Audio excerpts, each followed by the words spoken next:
11월 20일 목요일입니다. 오늘 우리에게 주시는 하나님의 말씀은 요한계시록 9장 1절로부터 12절까지 말씀입니다. 다섯째 천사가 나팔을 불매 내가 보니 하늘에서 땅에 떨어진 별 하나가 있는데 그가 무저갱의 열쇠를 받았더라. 그가 무저갱을 여니 그 구멍에서 큰 화덕의 연기 같은 연기가 올라오매 해와 공기가 그 구멍의 연기로 말미암아 어두워지며 또 황충이 연기 가운데로부터 땅 위에 나오매 그들이 땅에 있는 정갈의 권세와 같은 권세를 받았더라. 그들에게 이르시되 땅의 풀이나 푸른 것이나 각종 수목은 해하지 말고 오직 이마에 하나님의 인침을 받지 아니한 사람들만 해하라 하시더라. 그러나 그들을 죽이지는 못하게 하시고 5달 동안 괴롭게만 하게 하시는데 그 괴롭게 함은 정갈이 사람을 쏠 때에 괴롭게 함과 같더라. 그날에는 사람들이 죽기를 구하여도 죽지 못하고 죽고 싶으나 죽음이 그들을 피하리로다. 황충들의 모양은 전쟁을 위하여 준비한 말들 같고 그 머리에 금 같은 관 비슷한 것을 썼으며 그 얼굴은 사람의 얼굴 같고 또 여자의 머리털 같은 머리털이 있고 그 이빨은 사자의 이빨 같으며 또 철 호심경 같은 호심경이 있고 그 날개의 소리는 병거와 많은 말들이 전쟁터로 달려 들어가는 소리 같으며 또 정갈과 같은 꼬리와 쏘는 살이 있어 그 꼬리에는 5달 동안 사람들을 해하는 건세가 있더라. 그들에게 왕이 있으니 무저갱의 사자라. 히브리어로는 그 이름이 아바돈이요 헬라어로는 그 이름이 아볼루온이더라. 첫째 화는 지나갔으나 보라 아직도 이후에 화 둘이 있으리로다. 아멘. 오늘 본문은 다섯째 천사가 나팔을 불 때 일어난 일들을 기록하고 있습니다.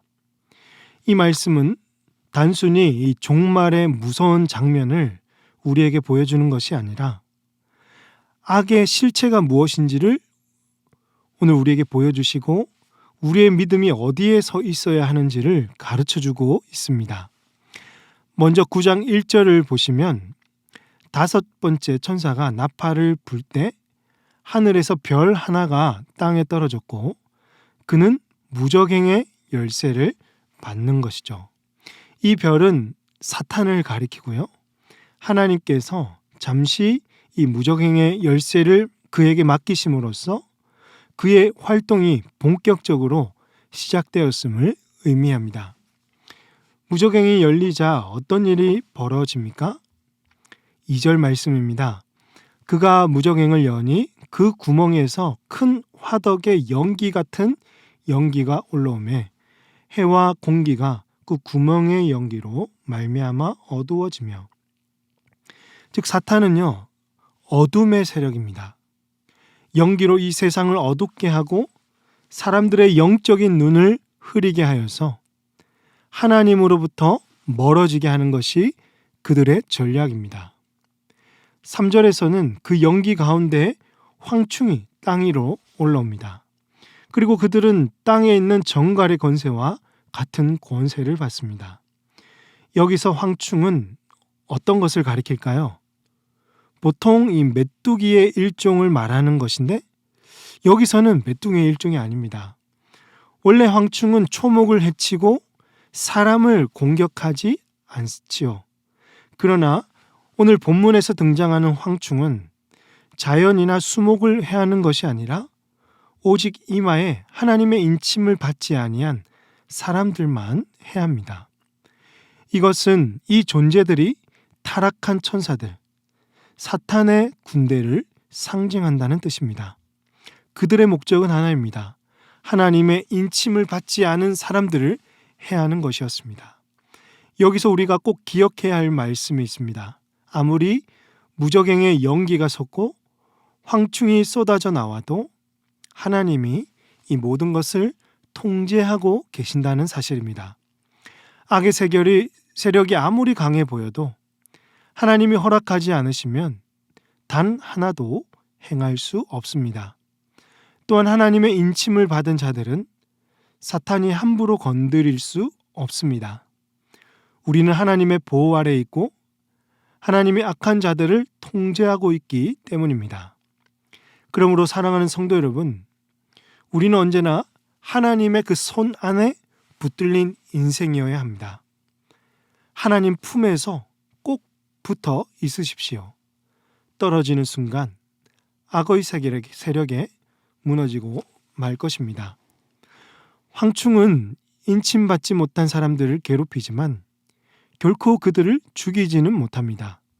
5절에서 그러나 그들을 죽이지는 못하게 하시고 5달 동안 괴롭게만 하게 하시는데 그 괴롭게 함은 정갈이 사람을 쏠 때의 괴롭게 함과 같더라고 기록합니다. 그 고통은 정갈이 사람을 쏘는 것 같은 고통이었습니다. 정갈은 쉽게 볼 수 있는 게 아니죠. 그래서 상상이 잘 안 간다면 6절에 보니까 정갈의 그 고통이 얼마나 지독했는지 사람들이 차라리 죽고 싶을 정도였다고 합니다. 그러나 이 죽음조차도 그들에게는 허락되지가 않았습니다. 아직 하나님의 심판이 완전히 끝나지 않았기 때문입니다. 즉 악의 공격은 잔인하고 아주 고통스럽지만 하나님이 정하신 그 한계를 넘을 수는 없었다는 것입니다. 이어서 요한은 황충의 모습을 묘사하고 있습니다. 7절에서 황충은 전쟁을 위하여 준비한 말과 같고 머리에는 금 면류관 같은 금 비슷한 것이 그에게 있었으며 얼굴은 사람과 같았다라고 합니다. 또 8절에서 머리는 여자 머리털 같고 이빨은 사자의 이빨과 같고 그의 가슴에는 철 호심경을 두르고 날개 소리는 병고와 많은 말들이 이 전쟁터로 달려 들어가는 그 요란한 소리와 같다고 합니다. 또 꼬리는요 정갈같이 쏘는 살이 있어서 5달 동안 인침받지 못한 자들을 그 꼬리로 괴롭게 하는 것이죠. 그리고 그들 위에는 우두머리가 있었습니다. 11절에 보시면 그들에게 왕이 있으니 무적행의 사자라. 히브리어로는 그 이름이 아바돈이요 헬라어로는 그 이름이 아볼론이더라. 무적행의 사자, 히브리어는 아바돈, 헬라어로는 아볼루온. 이들의 이름은 파괴자라는 의미입니다. 즉 이들은 사람의 영혼과 육신을 파괴하는 것을 목적으로 삼고 계속 움직이는 악의 세력입니다. 그러나 여러분, 이것이 끝이 아니라는 게 더 두렵습니다. 12절에서 첫째 화는 지나갔으나 보라 아직도 이후에 화 둘이 이르리로다 라고 말씀하죠. 5번째 나팔이 첫 번째 화였습니다. 하지만 그보다 더 강력한 6번째, 7번째 나팔이 기다리고 있는 것이죠. 즉 나팔 재앙은 갈수록 그 강도가 더해지고 심판의 무게도 점점 무거워집니다. 사랑하는 성도 여러분, 오늘 이 말씀을 통해서 우리에게 주시는 교훈이 있습니다. 첫째로 우리는 하나님의 인침받은 성도로 살아야 한다는 것이죠. 사탄의 공격은 언제나 사람을 어둡게 하고 그 마음을 혼란하게 하면서 우리의 영혼을 파괴합니다. 그러나 하나님께 속한 자, 인침받은 자는 사탄이 결코 건드릴 수가 없다는 것이었습니다. 그러므로 우리는 날마다 하나님께 속한 삶을 살기 위해서 늘 말씀을 가까이 하고 죄의 유혹을 멀리하면서 기도하는 일에 힘을 다해야 할 것입니다. 하나님과 멀어지는 그 순간 황충의 공격 대상은 곧 우리가 될지도 모릅니다. 두 번째로 황충이 사람을 괴롭게는 하지만 결코 죽이지는 못했다는 것이죠. 하나님이 분명 그 한계를 정하셨습니다. 우리 삶에서도 때로는 이해되지 않는 일들이 있을 수 있지만 그 범위와 깊이는 모두 하나님의 손 안에 달려 있습니다. 하나님은 언제나 우리를 다스리고 보호하고 계시며 그분의 목적을 이루어 가십니다.